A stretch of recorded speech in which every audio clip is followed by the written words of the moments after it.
Ok mon ami, on est parti. Alors, si aujourd'hui tu galères en séduction, c'est pas juste parce que t'as pas les bonnes techniques, pas juste parce que t'es pas assez beau, mais pour trois principales raisons. Premièrement, tu ne sais pas comment tu es câblé, et c'est ce qu'on va voir aujourd'hui dans la partie introspection. Ensuite, tu n'es pas au maximum de la personne que tu peux être, et c'est ce qu'on va voir dans la partie reconstruction. Et ensuite, tu ne sais pas comment ça marche, et ça, c'est ce qu'on verra dans la partie séduction. Donc aujourd'hui, la partie introspection, c'est pas forcément la plus passionnante à première vue, alors qu'en vrai, il y a de quoi faire, tu vas voir que ça va te plaire. Donc écoute-moi bien, tu vas voir que tu as énormément de choses sur lesquelles bosser. Ne skip surtout pas.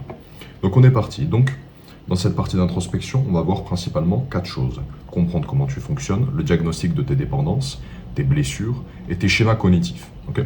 Donc au niveau de comprendre comment tu fonctionnes, on va aller en profondeur. Au niveau du diagnostic de tes dépendances, on va avoir la dépendance affective, la dépendance à la validation féminine, le besoin excessif de contrôle et la dépendance à la validation sociale. Pour les blessures, on va avoir la blessure liée au rejet, la blessure liée à l'abandon, la blessure liée à l'humiliation, à la trahison ou à l'injustice. Et enfin, les schémas cognitifs, le syndrome du sauveur, le perfectionnisme relationnel, le syndrome de l'imposteur ou l'hyperempathie dysfonctionnelle. Là, déjà, avec ce que je t'ai dit, il devrait y avoir un certain nombre de choses qui te parlent, dont tu as déjà entendu parler, voire même que tu soupçonnes. Voilà, donc tu comprends l'importance de l'introspection et donc tu comprends l'importance de cette vidéo. Donc je t'invite à prendre des notes, à te poser, à arrêter de manger, je ne sais pas ce que tu fais à côté. Prends un papier ou les notes de ton téléphone et tu notes. Parce que tu vas voir que c'est très important ce qu'on va voir. Donc on va commencer par le début, donc comprendre comment tu fonctionnes. Donc il faut clarifier 10 choses chez toi. Premièrement, ton identité et ta vision personnelle. Comment tu te vois. Tes croyances et tes pensées limitantes, ok. Qu'est-ce que tu penses possible, qu'est-ce que tu penses impossible. Parce que si tu penses que c'est impossible pour toi de séduire des femmes, on commence déjà mal. Ensuite, l'émotion et la gestion intérieure. Quelles sont tes émotions, arriver à penser tes émotions. Ensuite, ta santé et ton énergie, ok, où tu en es au niveau de ta santé, comment tu te sens d'un point de vue énergétique, est-ce que tu es plutôt quelqu'un de fatigué, d'en forme. Les objectifs et la réussite, qu'est-ce que tu appelles la réussite, quels sont tes objectifs sur 6 mois, sur 1 an, sur 2 ans, hein, pour savoir justement sur quoi tu dois travailler. Tes relations et ton entourage, est-ce que tu es plutôt seul, est-ce que tu as une copine, est-ce que tu es un meilleur ami, est-ce que tu as une meilleure amie, comment tu es au niveau des autres. Ton corps et ton apparence, est-ce que tu es plutôt à l'aise avec ton corps, avec ton apparence, est-ce que tu en es plutôt fier ou au contraire, est-ce que ça te complexe. Ta confiance et ton estime de toi, qui eux également sont liés à ton corps et ton apparence, ok. Donc est-ce que tu considères que tu es une personne quand même qui mérite de séduire des femmes? Est-ce que tu penses que tu es une personne de valeur ou au contraire que tu es qu'un imposteur? Spiritualité et sens, pour toi quel est le sens de la vie? Est-ce que tu crois à une entité supérieure? Et enfin, tes blocages et la transformation que tu cherches. Alors dit comme ça paraît extrêmement large, mais en fait, l'objectif de cette partie, c'est que tu comprennes juste comment t'es câblé, comment tu fonctionnes et qui tu es réellement. C'est important pour la suite. Ensuite, diagnostic des dépendances. On va voir d'abord la dépendance affective. Donc la dépendance affective, tu as besoin de la présence, de l'attention ou de l'approbation d'une personne précise pour te sentir bien. Sans elle, tu te sens incomplet, anxieux ou vide. C'est pas de l'amour, c'est une béquille émotionnelle. Tant que tu en dépends, tu ne peux pas être détaché. Tu vas t'accrocher, surimposer, accepter ce qui te fait du mal. Couper ce mécanisme à la racine, c'est la condition pour que tout le reste fonctionne. Ensuite, la dépendance à la validation féminine. Ton humeur, ta confiance et ta valeur fluctuent selon l'intérêt que les femmes te portent. Un message froid te plombe la journée, un sourire te redonne des ailes. Tu ne possèdes pas, elle décide de ton état intérieur. Tu es entièrement dépendant de ses dires et de son comportement. Un homme dont la valeur dépend du regard des femmes ne peut pas créer d'attraction durable. Le détachement authentique est impossible quand ton bien-être est suspendu à sa réponse. Enfin, le besoin de contrôle excessif. Donc tu analyses, t'anticipes, tu planifies chaque interaction pour éviter le rejet ou la surprise. L'incertitude te paralyse et donc tu passes plus de temps dans ta tête qu'en présence réelle avec une femme. Le résultat, c'est que l'attraction naît de l'imprévisibilité, l'attraction naît de l'imprévisibilité et de la présence. Un homme qui contrôle tout projette de l'anxiété, pas de la confiance. Lâcher le contrôle, c'est apprendre à exister sans filer. Enfin être toi-même. Et enfin, la dépendance à la validation sociale. Tu adaptes ce que tu dis, tu montres. Je ne sais plus parler aujourd'hui. Tu adaptes ce que tu dis, tu adaptes ce que tu dis, ce que tu montres, et qui tu es selon ce que les autres veulent voir. Tu n'existes pas vraiment pour toi, tu existes pour leur regard. Cette dépendance est souvent invisible parce qu'elle ressemble à de la politesse. Alors qu'en vrai, c'est juste que tu joues un rôle. Un homme qui a besoin que tout le monde l'approuve ne peut pas marquer les femmes. On ne désire pas ce qui s'efface pour plaire. Construire une identité indépendante du regard des autres est le fondement de tout le reste. Enfin, tes blessures. Donc ta blessure liée au rejet, par exemple. Une expérience passée, souvent ancienne, t'a appris que te montrer tel que tu es expose au rejet. Donc depuis, tu évites, tu te protèges, tu ne te mets jamais vraiment en danger. La peur de perdre gouverne tes décisions, plus que ton désir de gagner. Tant que le rejet te définit, tu ne prendras jamais des initiatives qui changent ta vie. Travailler cette blessure, c'est passer d'un homme qui évite à un homme qui choisit et qui passe à l'action. Enfin, la blessure liée à l'abandon. Tu t'attaches vite et intensément, tu fais tout pour retenir. Quand tu sens le départ, tu redoubles d'efforts. Tu restes dans des situations mortes par peur que partir soit encore pire. La peur de la perte est plus forte que tout le reste. Sauf que cette blessure crée exactement ce qu'elle redoute. En surchargeant la relation, tu accélères le départ. La guérir, c'est apprendre que tu peux survivre à la perte et qu'exister seul n'est pas une punition.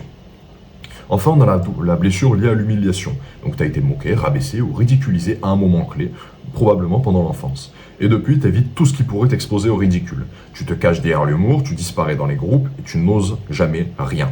La honte est devenue ton mode de fonctionnement par défaut. Un homme qui a honte de lui-même ne peut pas s'affirmer. Il se censure avant même que les autres le fassent. Travailler cette blessure, c'est reprendre le droit d'exister sans s'excuser. C'est pas impossible que tu aies cette blessure si t'as été harcelé quand tu étais petit, par exemple. C'est quelque chose qui arrive souvent avec les mecs avec lesquels je travaille. La blessure liée à la trahison. Quelqu'un en qui tu avais confiance t'a trahi. Et depuis, tu surveilles, tu testes, tu gardes tes distances. Tu alternes entre hyper-investissement et méfiance. Et tu peux te connecter. Mais tu ne peux pas vraiment faire confiance. Sans confiance, pas de vraie connexion. Et sans connexion, pas de relation durable. Travailler cette blessure, c'est apprendre à distinguer les gens dignes de confiance de ceux qui ne le sont pas. Sans fermer la porte à tous par peur de la trahison. Et enfin, la blessure liée à l'injustice. Tu as l'impression de faire plus que les autres pour des résultats moindres. Tu vois des hommes moins bien que toi réussir avec les femmes et tu ne comprends pas. Cette frustration chronique se transforme parfois en cynisme ou en résignation.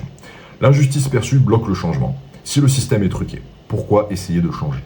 Travailler cette blessure, c'est sortir de la posture de victime pour reprendre le contrôle de ce qui dépend vraiment de toi. Maintenant, nous allons voir tes schémas cognitifs. Donc, on a le syndrome du sauveur, une chose qui revient énormément chez beaucoup d'hommes. Chez beaucoup d'hommes gentils. Tu es attiré par les femmes en difficulté. Tu penses inconsciemment que les aider va créer de l'attachement. Tu donnes énormément, ton temps, ton énergie, ton soutien, sans qu'on te le demande vraiment. Et tu te retrouves systématiquement dans la case amie. L'aide ne crée pas de désir, elle crée de la dette. Tant que ta valeur repose sur ce que tu apportes, plutôt que sur qui tu es, tu seras indispensable mais jamais désiré. Couper ce schéma, c'est apprendre à exister pour toi d'abord. Et pas pour donner, sans compter, aux femmes en difficulté. Enfin, on a le perfectionnisme relationnel.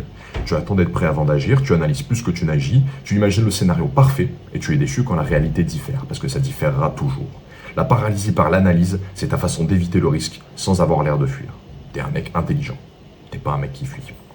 L'action imparfaite bat l'inaction parfaite à chaque fois. Travailler ce schéma, c'est accepter que l'inconfort fait partie du processus et que l'erreur est le seul vrai raccourci vers la compétence. Enfin, on a le syndrome de l'imposteur, donc qui arrive aussi énormément chez beaucoup d'hommes. Les hommes qui n'ont pas confiance en eux. Tu penses au fond que tu ne mérites pas les femmes qui te plaisent vraiment. C'est quelque chose qui se passe bien quand quelque chose se passe bien, tu attends que ça s'effondre. Tu sabotes parfois sans t'en rendre compte et tu joues un rôle plus sûr que ce que tu ne l'es vraiment. Enfin, tant que tu ne te sens pas légitime, tu ne pourras pas t'engager pleinement. Tu vas saboter, fuir ou rester dans des situations en dessous de ce que tu mérites. Travailler cette croyance, c'est reconstruire une identité masculine ancrée dans ce que tu es et pas dans ce que tu prétends être. Enfin, on a l'hyper-empathie dysfonctionnelle. Donc, tu ressens les émotions des autres si intensément que tu effaces les tiennes. Tu priorises leur bien-être sur le tien, par réflexe, par habitude. Et tu te rends invisible à force de ne pas vouloir peser. Tu existes pour les autres avant d'exister avant toi. Un homme qui s'efface n'attire pas, il rassure. Et la sécurité ne crée pas de désir.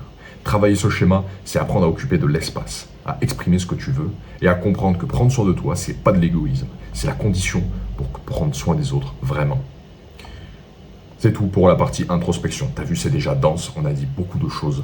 Maintenant que t'as introspecté, que tu comprends comment t'es câblé, quels sont tes problèmes, tes objectifs et tes blessures, on peut directement passer à la partie reconstruction, dans laquelle on va voir comment devenir la meilleure version de toi-même, la version qui attire les femmes.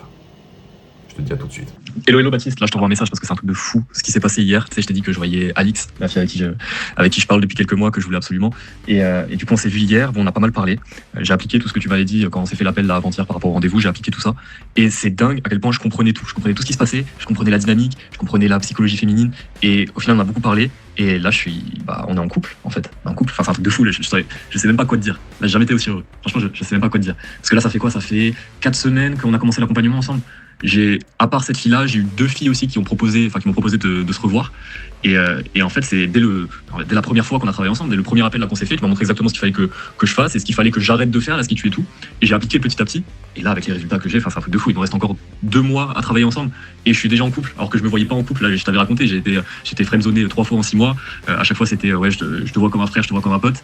J'avais même honte, je te l'avais dit au début, j'avais même honte d'en parler à mes potes et j'avais même honte au début d'en parler à toi. Et tu vois, j'avais peur d'investir de l'argent avec toi, mais au final, franchement, t'as vu, j'avais hésité au début. J'aurais même pas dû hésiter tellement le retour sur investissement il est énorme.